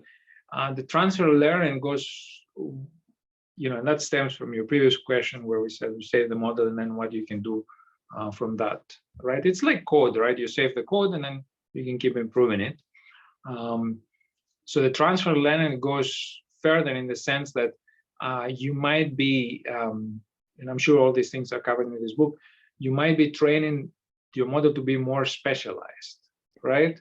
The same with the human training as well, right? As we learn a topic and then we read more on it and become more specialized in it, right? That's the same idea.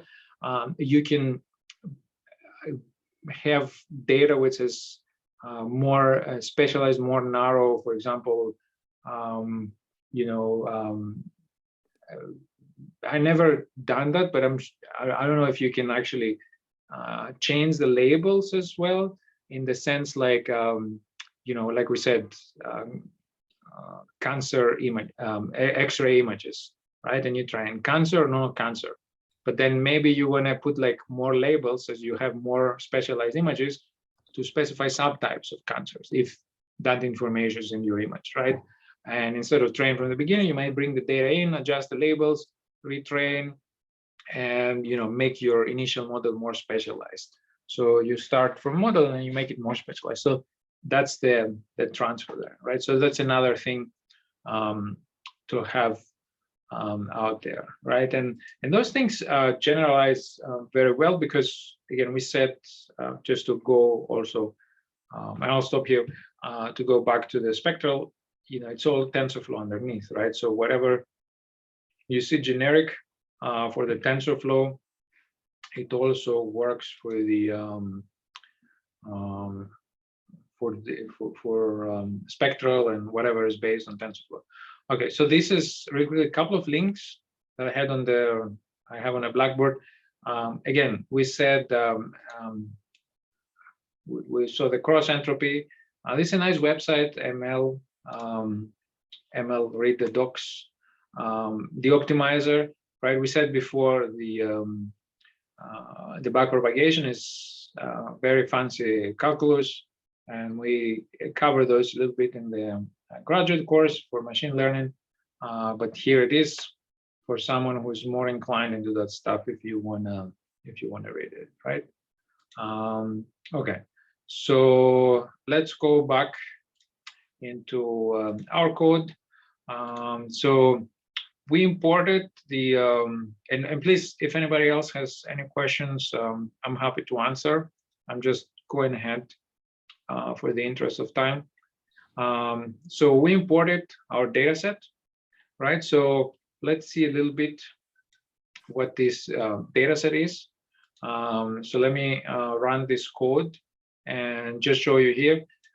So I'm just, so that's our data set, right? So if you go in there, it has a bunch of stuff which we're going to talk about. So how many graphs is in our data set? Okay, so this one doesn't work. What did I have before? Okay, this one. That's interesting. It comes up in the documentation, but it doesn't appear. Okay, so let's go here. So data set dot graphs. So that's basically an array which contains all the graphs in the data set, and each graph is going to be its own object. And like I said before, this one has only one graph inside. That's why the length is 1.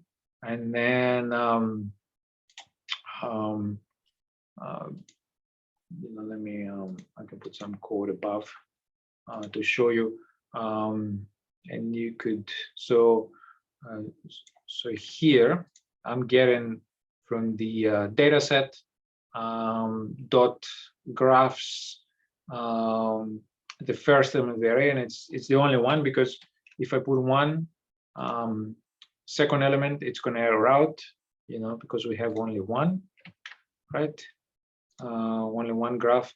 And you see in this array of graphs, it's a collection of objects. Again, here it's only one, which is a type of graph object. And this one is the easiest way to see it, because it shows you like how many nodes you have, how many features per node. Remember, we discussed before that the features, at least for the citation data set, can be the words or the annotations, if we parsed out proteins in our case, and then there's no edge features, and the number of labels.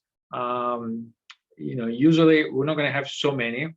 Here's the way the number of labels in the citation data set would be like, this, like we discussed before, this paper is in this field or that field, like graph algorithm paper or search algorithm paper, and then that's what's used to classify and put labels on the unknown nodes. Here has an unusual large number of labels, because I guess their proteins were categorized in 121 categories, and they put everything here. I guess they could have split the data set that would have resulted in smaller graphs and put like less labels, but that's how they chose to do it. So that's the way to get it faster. But here I'm just showing you based on the spectral, so you have it for a reference. So remember here, adjacent matrix, node features, edge features, and labels, right? So I'm pulling my graph here, which is a graph data type object from spectral, and then I'm just printing the number of nodes, right? And then that stuff you don't need to remember. You can just go there. It recognizes it's a graph object, and it gives you the available options, right? And this is the adjacency matrix, edge labels, node features, and node labels, right? And number of nodes, right? So we can use that.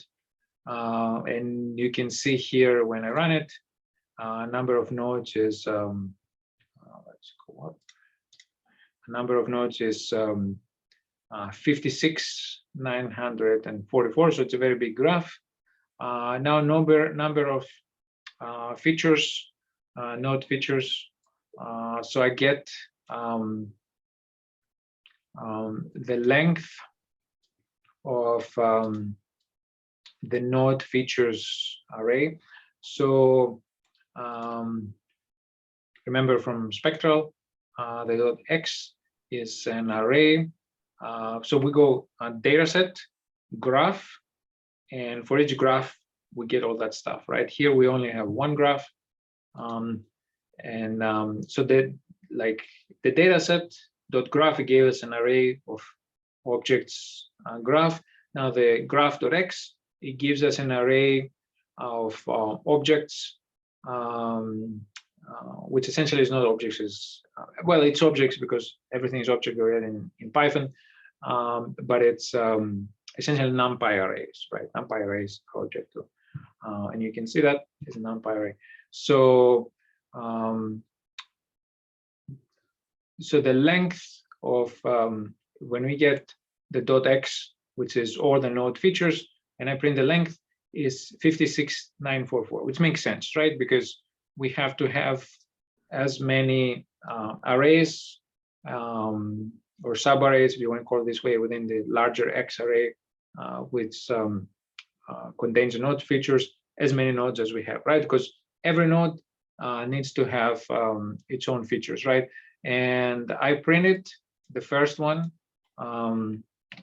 Here, what do you think? If I print the 100, would it error out like it errored before or not? What do you think?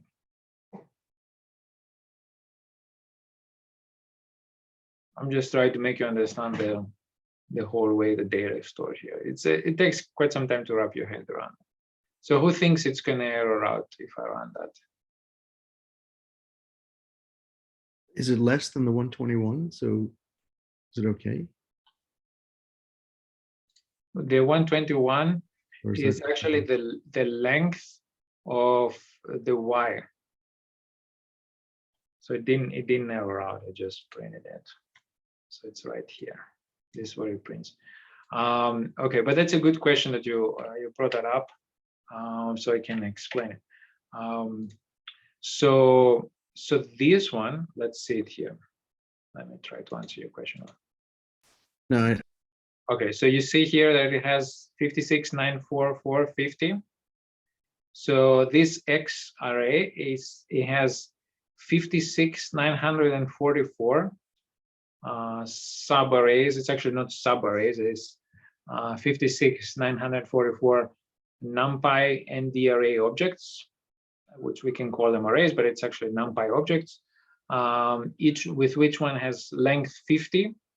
And the reason is 56944 because we have 56944 nodes in that single graph. And it was only a single graph. That's why we had 0 before for that single graph, and 1, because there's not a second graph, the 1 errored out, right? So now we got that 0, the first graph, the only graph we have. We stored it in that graph variable, and we're working with that. And then we go see what's in that graph, right? And we printed a number of nodes in that graph, 56944. And now for that graph, that single graph we have, we're just picking up the array, which is also an ND array, which has subarrays. Each one, it has 56944 subarrays, each one with length 50. Why? Because 56944, one for each node, and each node has 50 features, right? So 56944 of them, each one for each node, and each one has length 50 because each node has 50 features. Now to your question, what you asked, when we go to the Y, which is the node labels, you'll see we have 56944, one for each node, with length each 121, because each node has 121 labels. It's not like it has 121 labels. That's the length that you see here, because it's one hot encoded, right? So that's our node labels, 121. So basically, whereas once it tells you that this is true for the node, right? So I tell you here, this hydrophobic protein. This protein is in the cytoplasm. This protein belongs to that functional family. This protein has a catalytic position there, and so on and so forth, right? So whatever you see one is true for the protein. So what they did is, like, they went to the database and they got the data, And then, they found that the annotation, that's essentially what the Y is. The annotation of the protein could have 121 different categories, and then whichever applies, they put it as 1, and the other ones as zeros, right? So does this make more sense? Yes, thank you. So again, for everyone, the node features is the X, and we saw that we have 594 944 of those, each one for one node, and each one is 50 features for each node. And the same here, 56 944 each for one node, and 121 length each, because each node has 121 labels. Right, and if we print the edge features, right, we see the printout here. There's none, because there's no edge features that we have added information in the graph. And then the .A, again, you can refer to here, the adjacency matrix for that one, which of course you're not going to see the whole thing. That's the CO format, coordinate format. So it shows you the first node 0, right? It's connected with itself. I guess that's a self loop. It's also connected with node 372, with node 766, and with node 1101. And this one is what you would have on the adjacency matrix if it was a 56 by 56 944 by 56 944 matrix. And you see, like, for example, for this one, because it only has 4 connections, the remaining 56 940 positions of the matrix would be just zeros. And even here for the one, I don't know how far the one goes, but even if it has like 300 connections, the node number 1, you see, has connection with node number 98, node number 149, and so on and so forth. Even if it has 300 connections, in the remaining 56,000 whatever minus the 300 is, you would be empty in the matrix, right? So here you save like a lot of space. Now, what is the numbers? In the adjacent matrix, you would have ones, or you would have the weights. And in the example in spectral, you saw the weights being natural numbers, positives, but it doesn't have to do with that. It can be natural numbers, it can be real numbers, fractions, negatives, positives, doesn't matter. This indicates the whatever the data was encoded. And here we see, like, we would have here some decimal or rational numbers, those here, which probably like indicates some strength of connection or whatever is that. So you have to read the paper for that, right? So this is the adjacency matrix in the coordinate format. From which node to which node, and what's the weight of the connection? Instead of having to put it in a regular matrix format, right? But again, the key thing to wrap your head around is data set is the main object that comes back when you download the data set. How many graphs you have in it? Only one here. And then for each graph, how many nodes, which we saw here.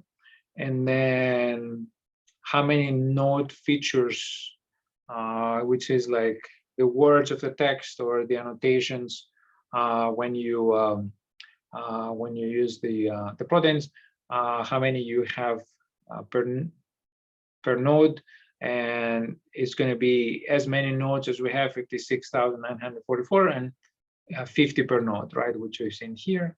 And then the same thing here for the node labels. And here the labels is a little on the big side, because this database, I think this data is actually emerging from many different databases.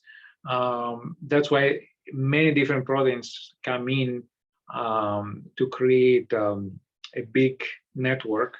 When I say different databases, they had a protein graph from one database, and then they were like disconnected graphs, but they found two proteins which linked to each other, so they brought these graphs together, and more databases, so they created one huge graph. And then because you aggregate from so many databases, you end up having many different protein categories, right? Like we said before, like protein in the cytoplasm, protein in the nucleus, protein hydrophobic, protein that does this function. So you end up with many labels. And since they merge all these data sets, all these labels have to come in. And you can see here, if you get like we can get like node 100, or we can get node 56,000 if we want, and print its label. And then basically scroll up a little. If you look at it, it's just going to tell that this category, this category, this category, whatever that is true for that node. Okay, so I think we kind of getting close to the time here, but let me run it for 10-15 more minutes and see where we go, and then we can also redo the we'll probably have to do the last part the next time as well, but let's keep for 15 more minutes. If somebody has to go to another class, that's totally fine, don't worry about it. With the attendance and everything, we've got that already. So I'll continue for 15 more minutes. Then if you have to go, the recording will be there. Okay, so we talked about how the data is coded. Now, one thing is that when we discussed that before, when we train a machine learning model, we have the training data, the validation data, and the testing data. So the training data, so always you start with a big data set, and then you split in these three categories. And usually the split is like the bulk is the training data, say 80%, and then you leave 10% validation data and 10% testing data. Now I put two links on the Blackboard, which has like some very basic definitions. What is that? And I'll explain as well. So the bulk is used for training the model, and the validation set is used during the training process. So essentially, what you do is that as you go through your epochs with the main training set, at the end of each epoch, you do one validation, which is the typical process we discussed before. You pretend this data to be unknown, right? You throw it in and see what the model predicts, and then compared to the real labels, calculate the loss, and that's what gives you a metric of how your model is doing, right? Obviously, in the beginning, the loss is going to be big because your model is untrained in the first 1, 2, 3, 5 epochs. So the labels are going to be like all over the place. So compared to the real ones, it's going to be totally different. You get high errors, but then what you want to see, and that's what's built in what we have here in the metrics, which gets printed, as you'll see if we get to it today, in the training process, but also in some things we're definitely going to see the next time. We don't have time today in the tensor board, which prints some nice graphics. So you see the loss going down as you train the model, and that's what we want to see, because that's calculated from the validation. Again, you have one epoch, you have some weights there. The first like few epochs, the weights is going to be like whatever, and then at the end of each epoch, you throw in the validation data set, which you pretend it's unknown. You see what labels it gives compared to the real labels, because remember, for each data point, right? Say a data set has like 10,000 data points, right? You have the X's that are going in and the Y's. When I say labels, I mean the Y's, right?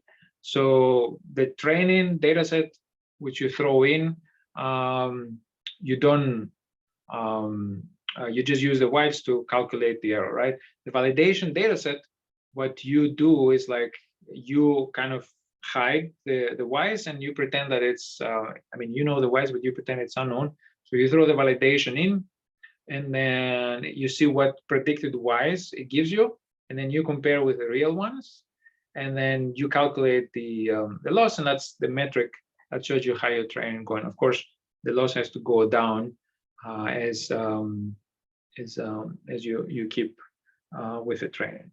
Okay, and training set, validation set is just used in the training in each epoch, right? Now, after you finish your epochs, that's where the test set comes in, where now supposedly like your training has stopped, it's trained, and then you do the same thing like with the validation, where you just hide the known labels and you pretend it's unknown. With the test, you throw it in, see what labels it gives you, compare with the true ones, and then see the error, right? And of course, you would say like, why do I need the test data set? I can give the validation data set again once after I'm finished. Yes, but you're missing the fact that you're making a model for real world predictions, right? So you would want to see how the model would work with completely unknown data, right? And that's the purpose of taking a slice of test data and just keeping it separate until the end, right? Because after you train your model with the checks at the end of every epoch, the validation, I mean, the validation, you can say the purpose of it is to essentially just keep track how your model is doing. And you'll see in the code, there's a very nice thing where with a callbacks for the early stopping, it just checks the validation, and that's the purpose of having that there. And when it reaches a certain training threshold, a certain acceptable loss, then it just stops the training early instead of having to go through the epochs, right? So that's another way this metric is used. And again, we're just talking about the process, but it's not like something we have to do manually, right? We just need to know how to implement that in the TensorFlow, and it takes care of that for us. And then the test set, again, is something that you keep totally separate to just emulate that you have data that the model hasn't seen before, right? And that's the whole purpose while you build the model, to classify data that it hasn't seen before. Okay, so that's the link here with the definitions, and then that's another link which goes into a little more detail and explain what I said before as well. These codes you don't need to read. I just put here the definitions, which you can see from my recording, my lecture, or you can also go read here, which I linked on the Blackboard. Okay, and that's just to give you a heads up, that's a tensor board. We can see it today. I mean, I can run through the whole code and you can see a tensor board live as well. Okay, so let's discuss. I see something in the chat. Yeah, so 8, 10, 10, sometimes it might be 70, 15, 15, that's totally fine as well. Okay, so here is how specifically in Spectral we have the split of the data sets, and for at least for the graph stage, the split is built in, and many other data sets, like if you go, we don't do that here, but when we in the fall, for example, we're seeing the minced the image data set, which comes as part of TensorFlow, and this one has the splits built in as well. But for if the splits are not there, you have to build it yourself. And for example, for the PPI data set that's not there, and that's something we might do the next time as an exercise. So at least for the graph stage, it's built in. So basically, like all the other properties we were seeing before for our data set, this one has, it calls it masks, and you'll see why it's called masks. So there's a training mask, the training mask, which we want first, the validation mask, and the tester mask. And unfortunately, like for me, it took me some effort to figure out that stuff, and I'm showing you here. It's not like very clearly explained in the spectral documentation. So basically, what we're doing here is just assigning those masks, which you'll see what it is, in those variables, right? And then let me run it. Don't worry about the other stuff. So you see the size of the masks, the 3 masks, which I printed here, right, is exactly the number of nodes. So that kind of tells you like this mask is going to be kind of like a filter going over the nodes, and then you know, masking some nodes as part of the training, some nodes as part of the validation, and some nodes part of the test, right? And 80, let's say 80% of the nodes part of the training, 10% part of the validation, 10% part of the testing. Okay, so you saw that with the length here, and then let me say how these masks work, and then we'll just wrap it up in the next 5 minutes. So the way that works is basically long arrays, 56,944, which has true and false in them. So imagine the 56,000 nodes are arranged in a line, right? And then you put a true false mask on top of it, and then I printed here the numbers. So for example, if I go in the training mask and print the first 5 entries, and because the 80, and actually you could go ahead and calculate what's the percentage if we have 56,944 nodes. The number of nodes that's, as I found, that are kept for training is 44,906. So as you see here, I printed from the training mask from 0 to 5, because I cannot print all 44,906 of them. I print the first 5, and I printed from 44,900 from the train array. Remember that array, on all masking arrays, they're 56,944, right? So I'm printing part of them. So I print the first 5, and then I printed like a range of 10 from here to here. So you see, like for the training data, the first 5 is all true, and it keeps going through until 40. How much do I have here?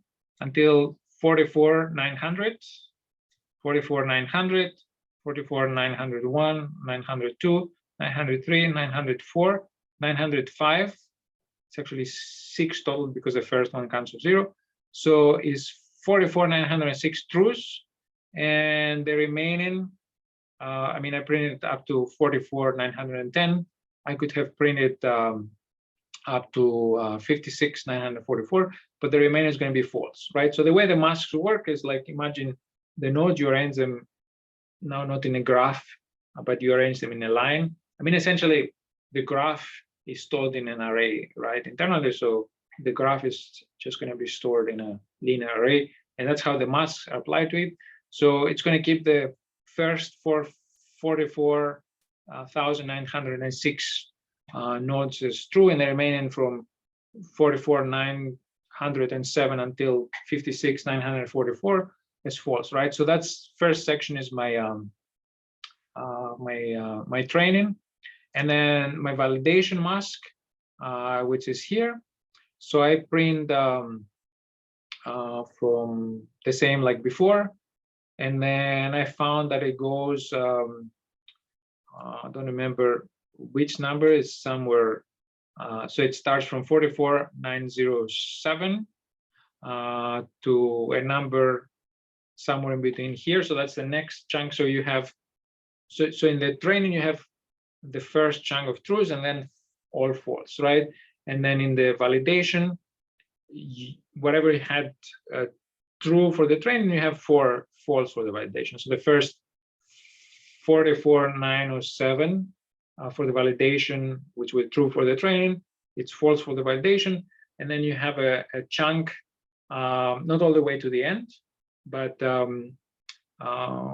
between 44,907 and between somewhere here that are true, and that's your validation, right? And you see that I printed here, that's the second thing I printed. So you see here, that's the 44,900 up to 44,906, 44,907. It starts from here, and then where does it end? So this is the 30. So here you see that one. This is 51,430, 51,429, 59,428, 427, 26, 25, 24, 23. Okay, 22, 21, 20. So it goes up to 54, and we can do it here. Oops, let's do it here. I can do it 23, so you see a little nicer. All right, so this is my validation mask. It starts from 44,907 to 51,421. Right, so you have a chunk of truths for 44,907 to 51,421. Right, and that's the validation. Again, it goes. This is a mask that goes on top to the 56,944 nodes, and it just masks us through the nodes that we keep for the validation data set. And the same idea for the last chunk, which is the testing data set. And the mask, this one, everything is false from the beginning until somewhere, where is it?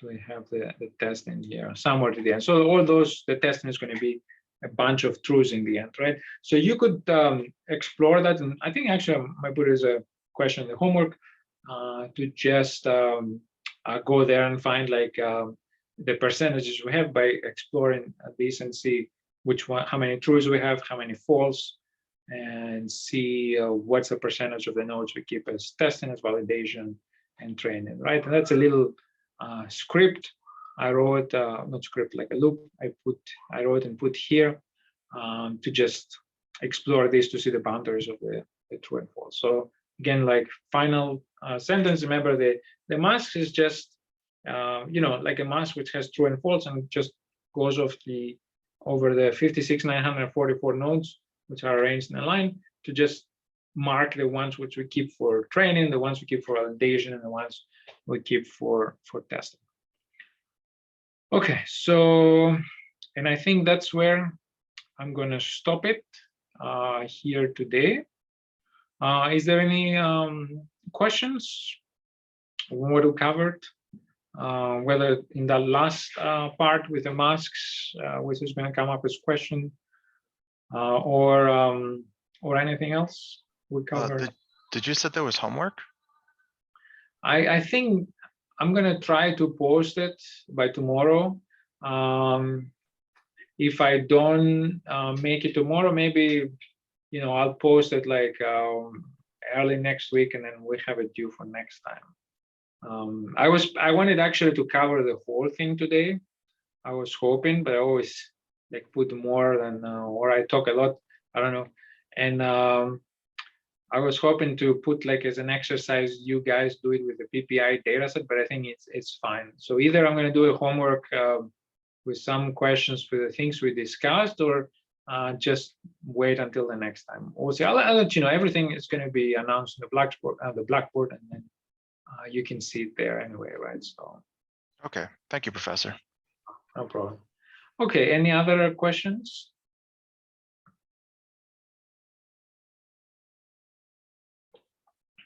Okay, so let me see on the chat.